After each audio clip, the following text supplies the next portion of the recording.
ស្រាវវត្ត2014សូមបង្ហាញជូនវិញ្ញាសារបស់កញ្ញាញឹមចន្ទថនតាមរយៈប្រដាល់សេរីបង្ហាត់នឹងប្រកួតកញ្ញាអេយ៉ានុតពិធីការនីកញ្ញាដួងម៉ាណា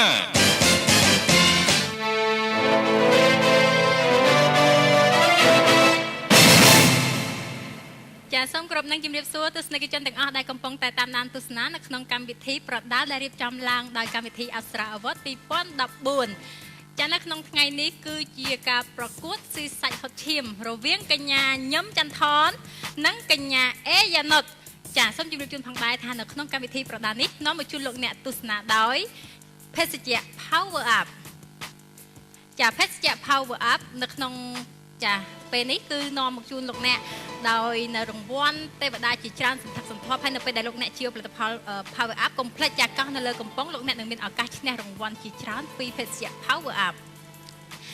ចាក៏សូមជម្រាបជូនផងដែរសម្រាប់អញ្ញាកណ្ដាលគូពិសេសស៊ីសាច់ហុតឈាមនេះគឺអ្នកស្រីសាំងសូម៉ាលីសូមក្រុមជើញ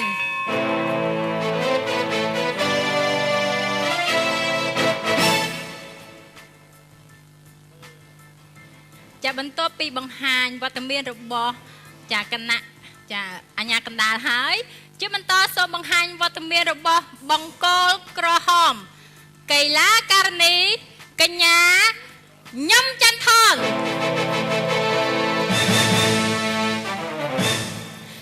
ចាបន្ទាប់ពីកីឡាករនីបង្គោលក្រហមបង្ហាញហើយសូមអញ្ជើញបង្គោលខៀវកញ្ញាអេយ៉ានុត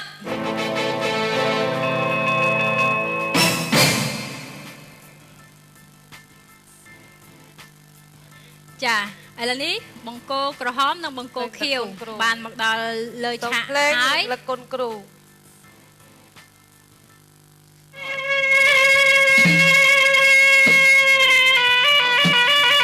ចានាងខ្ញុំក៏សូមអនុញ្ញាតបង្ហាញពីប្រវត្តិរូបសង្ខេបខ្លះៗសម្រាប់កីឡាករនីបង្គោលខៀវ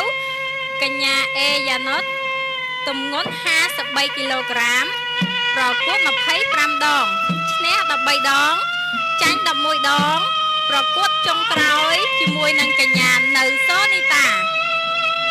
កុនគ្រូរបៀបរំលឹកកុនគ្រូកីឡាករនីបង្គោលក្រហមកញ្ញាញឹមចន្ទថនទម្ងន់49គីឡូក្រាមមិនធ្លាប់ប្រកួតទាល់តែសោះបានប្រកួតម្ដងនៅក្នុងថ្ងៃនេះចងការប៉ាវគេផឹកស៊ីជំពាក់លុយគេពេញមកភូមិបើសិនជាកីឡាករនីបង្គោលក្រហមឈ្នះនៅក្នុងថ្ងៃនេះអាចនឹងមានសង្ឃឹមរួចពីបំណុលចាសម្រាប់កីឡាករនីបង្គោលក្រហមកុនគ្រូរបៀបអន្ត្រីបង្ហាញរត់ចាសូមអរគុណច្រើនហាមໄວកែនេះហាមໄວកងចាកីឡាករនីយើងកំពុងតែទទួលនៅបុកចាដល់បូមានក៏ដូចជាការណែនាំពីអញ្ញាកណ្ដាលចាគូទី1ទឹកទី1ចាសូមជម្រាបជូនផងដែរការប្រកួតប្រដាល់សេរីនេះនាំមកជូនលោកអ្នកដោយភេសជ្ជៈ Power Up ធម្មពលពីធម្មជាតិចាយ៉ាងម៉េចហើយចាទឹកទី1ចាឆ្លោចាបង្គោលក្រហមចាចូលបង្គោលខៀវចាមួយជើងស្ដាំរបស់កញ្ញាញឹមចន្ទថនចាកញ្ញាចំណុចមួយជើងស្ដាំចាមួយជើងស្ដាំកញ្ញាញឹមចន្ទថនចារងមួយជើងស្ដាំទៀតហើយចាមួយជើងឆ្វេងមួយជើងចាស្ដាំអូចាប់ទឹកទី1ចាអូអ្នកឲ្យទឹកបានចូលមកហើយចាសម្បីតែអ្នកឲ្យទឹកក៏កលិបដែរណាសម័យ2014ចាមានក្បិនមានអីអូចាអូចាបន្ទាប់ពីកីឡាករនីយើងបានប្រកួតទឹកទី1ហើយចាបន្ទាប់ពីហត់អស់កម្លាំងក៏ឃើញថាអ្នកឲ្យទឹកបានផ្ដល់នៅភេសជ្ជៈ Power Up ដើម្បីជំនួយកម្លាំងបន្ថែមធម្មពលដើម្បីធ្វើយ៉ាងណាឲ្យការប្រកួតនៅទឹកទី2រឹតតែបានល្អចាទឹកទី2ចាប់ផ្ដើមបោកឲ្យទឹកចេញក្រៅ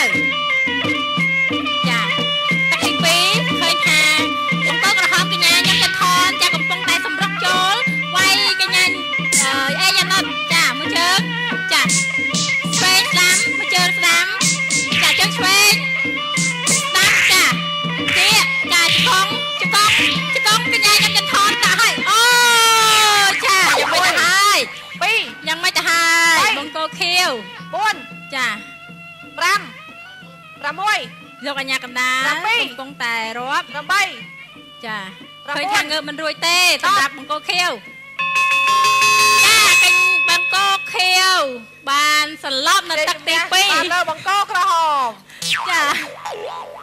បង្គោលក្រហមឈ្នះដោយការបដួលបង្គោលខៀវនៅក្នុងទឹកទី2ចាអរគុណបាទអរគុណដល់តារាកិត្តិយសរបស់យើងអរគុណកញ្ញាអេយ៉នុតបាទដែលបានចូលរួមបង្ហាត់ក៏ដូចជាសម្ដែងបាទជាមួយកញ្ញាញោមចន្ទថនហើយអរគុណសម្រាប់ពិធីការនៃយថាធិប្បាយបាទបណ្ដាសេរីចាមិនអត់តន់ចប់ទេពីព្រោះថាបង្គោលក្រហមបានផ្ដួលបង្គោលខៀវនៅទឹកទី2អញ្ចឹងក៏ទទួលបានការឧបត្ថម្ភពីពេទ្យថ្មីដួងសិតអូថ្មីពិសេសបាទជាការពិតណាស់សម្រាប់ពេទ្យថ្មីដួងសិតនឹងឧបត្ថម្ភជូនដល់កីឡាករណាដែលផ្ដួលដៃគូឲ្យសន្លប់បានចាប់ពីទឹកទី1រហូតដល់ទឹកទី3ចាបាទហើយបើសិនជាបាក់ថ្មីនោះពេទ្យថ្មីដួងសិតនឹងធ្វើការជួសជុលនៅថ្មីជូនដល់កីឡាករផងដែរបាទអរគុណច្រើនឥឡូវនេះចង់ដឹងថាតើការសម្ដែងរួមគ្នារបស់កញ្ញាបាទញឹមចន្ទថនជាមួយនឹងកញ្ញាអេយ៉ានុតបាទដែលជាគ្រូបង្វឹកក៏ដូចជាបាទសម្ដែងជាមួយបានល្អយ៉ាងណាសូមជើញជួបជាមួយនឹងគណៈមេយុរបស់យើងបាទសូមគោរពអញ្ជើញលោកគ្រូសំសំអាងបាទសូមអរគុណហើយជាបឋមខ្ញុំសូមអរគុណតារាកិត្តិយសដែលមកជួយសម្ដែងជាឈុតឆាកមួយល្អមើលកំ pl ែងបាទហើយតាមពិតបដាល់នេះមែនតែនទៅយើងជាបដាល់សិល្បៈមិនមែនជាបដាល់មែនតែនទេហើយតាំងពិធីការនីក៏មានវោហានឹងក្បោះក្បាយធ្វើសើចនឹកគុណគ្រូថាគុណគ្រាអញ្ចឹងថាឲ្យសើចទាំងអស់គ្នាបានសើចហើយទៅញ៉ាំចំពោះចន្ទថនវិញសម្ដែងបានល្អមែនតែនទោះបីការខ្ញុំមើលដែលចាក់ផ្សាយដំបូងថាមិនដែលបានចូលក្នុងទីលានបដាល់ទេជាអ្នកចម្រៀងអញ្ចឹងមែនប៉ុន្តែសម្ដែងល្អមានចរិតលក្ខណៈតាំងពីបវលកងាកកហើយនឹងដាល់ហើយនឹងទាត់ស្អីហ្នឹងគឺថាមានលក្ខណៈជាកីឡាដូច្នេះបានក្តីថាយើងនឹងមានធ្វើការសិក្សាអំពីរបៀបបដាល់ឬក៏បានមើលអញ្ចឹងដែរបាទប្រហែលជាហាត់បានយូរអត់ទេហាត់បានយូរអត់ហាត់តែមួយថ្ងៃលោកគ្រូហាត់បានមួយថ្ងៃវាយបានប៉ុណ្ណឹងវាយគេដួលទៀតហ៎បាទអញ្ចឹងបាទជាទូទៅគឺថាសម្ដែងបានល្អបាទរឿងសំខាន់គឺថាយើងរំលឹកអំពីវប្បធម៌អរិយធម៌ទំនៀមទម្លាប់ក្បាច់គុណបុរាណរបស់យើងដើម្បីឲ្យនៅមានរស់រានមានជីវិតបន្តទៅទៀតដូច្នេះខ្ញុំសង្ឃឹមថាចន្ទថនក្តីហើយនឹងកូនខ្មែរយើងទាំងស្រីទាំងប្រុសនឹងខំព្យាយាមថែរក្សាដោយរៀនសូត្របន្តវេនទៅថ្ងៃមុខទៀតបាទខ្ញុំសូមជូនពរចន្ទថននៅក្នុងកម្មវិធីបាទសូមអរគុណបាទសូមអរគុណលោកគ្រូជាបន្តសូមក្រុមជើញអ្នកគ្រូឌីសាវេតចន្ទថនសុំសួរបន្តិចពីក្មេងធ្លាប់វាយគ្នាជាមួយមិត្តភ័ក្តិអីទេដែលទេធ្លាប់ទេអ្នកគ្រូអញ្ចឹងបានឃើញលះរហូតណាលោកអើយឃើញថ្នាក់មកណាឃើញថ្នាក់មកណាចូលចិត្តដែរអ្នកគ្រូខាងបដាល់មិនដែលសោះគ្រាន់ថាឃើញមើលអាសាមើលគេបដាល់អញ្ចឹងចូលចិត្តមើលបដាល់ដែរតែគាត់ប្រហាត់ហ្នឹងគឺឆាប់ចាប់បានដែរប៉ុន្តែមិនដឹងថាល្អមិនល្អអត់ទេសុំតសាអ្នកគ្រូសុំតសាអញ្ចឹងហើយបានសួរហើយពីក្មេងយើងធ្លាប់វាយគ្នាជាមួយមិត្តភ័ក្តិដល់បន្ទាប់មកយើងធ្លាប់មើលទូពីរឿងបដាល់ហើយគ្រូបន្ថែមទៅទៀតហើយចិត្តយើងចង់ធ្វើជាកីឡាបដាល់នឹងផងដូច្នេះយើងធ្វើបានជោគជ័យណាហ្នឹងហើយអ្នកគ្រូសុំតសាពីព្រោះលវិសឃើញលវិសហ្មងតាំងពីជើងលើកធាក់តាំងពីដៃឡើងលះចាចង់លះយើងអ្នកកីឡាមែនតែនផងណៅលោកគុតអ្នកគ្រូអេអ្នកគ្រូអេសូមបង្ហាត់គណៈកម្មការផងបានទេអត់បានមិនគ្រូអត់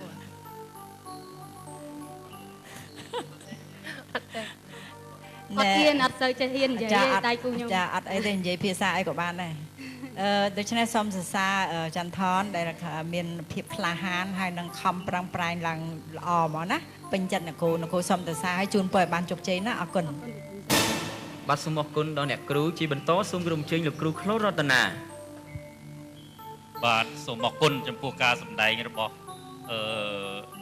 ចន្ទថនហើយនិងតារាកិត្តិយសទាំងអស់ដែលបានចូលរួមនៅក្នុងកីឡាបដាល់នៅក្នុងកម្មវិធីអប្សរាវ័ននេះលោកគ្រូបានជំរាបហើយនេះក៏ជាការហាត់នៅក្នុងការសម្ដែងមួយដែលជាមូលដ្ឋានក្បាច់សម្រាប់ការសម្ដែងដែរវាឈានទៅរកក្បាច់គុណដាវគុណដបងនៅពេលដែលយើងធ្វើរឿងបុរាណយើងនៅពេលដែលយើងចេះក្បាច់គុណ មួយវាធ្វើឲ្យដងខ្លួនកាយវិការយើងសម្ដែងទៅសំសួនបាទអញ្ចឹងយើងត្រូវបន្តទៀតមិនថាប្រុសមិនថាស្រីកីឡាករសិល្បករទាំងអស់ត្រូវតែហាត់គ្រប់មុខត្រូវធ្វើលេខបូកដោយលោកគ្រូជំរាបឲ្យលេខបូកលេខគុណលេខបូកលេខគុណទាំងអស់ពេលទំនេរសម្រាប់សិល្បករគ្មានទេឈាមនៅតែពុះរហូតបាទពុះនៅក្នុងបេះដូងនឹងទើបទៅជាសិល្បករឯកអញ្ចឹងគ្រូសុំសរសើរនៅក្នុងការសម្ដែងដែលយើងមិនដែលហាត់សោះប៉ុន្តែយើងសម្ដែងជាមួយយ៉ានុតស៊ីគ្នាបាទអញ្ចឹងលោកគ្រូសុំឲ្យបន្តទៀតបាទនេះជាចំណេះមួយនៅក្នុងវិញ្ញាសាគេហៅកំណែដងខ្លួនក៏មានក្បាច់គុណដែរបាទនៅក្នុងនាដកម្មនឹងមានកំណែដងខ្លួនកំណែដងខ្លួននឹងមានក្បាច់គុណដើរក្បាច់គុណដៃដាវដំបងបាទលុតក្រាបហក់លោតដួលអាហ្នឹងត្រូវតែចេះទាំងអស់បាញ់ពីមុខទៅដួលមិនបាញ់ពីក្រោយទៅដួលមិនបាទហាត់ទាំងអស់ខ្យល់ជុះមកត្រូវធ្វើមិនអាហ្នឹងគេហៅថាការសម្ដែងកាយវិការហាត់កាយវិការនៅក្នុងនាដកម្មអញ្ចឹងក៏ជាចំណែកមួយលោកគ្រូសុំសរសើរអញ្ចឹងបន្តទៅទៀតសូមអរគុណសូមឲ្យបានជោគជ័យនៅក្នុងវិថីសិល្បៈបាទអរគុណទាំងអស់គ្នាបាទសូមអរ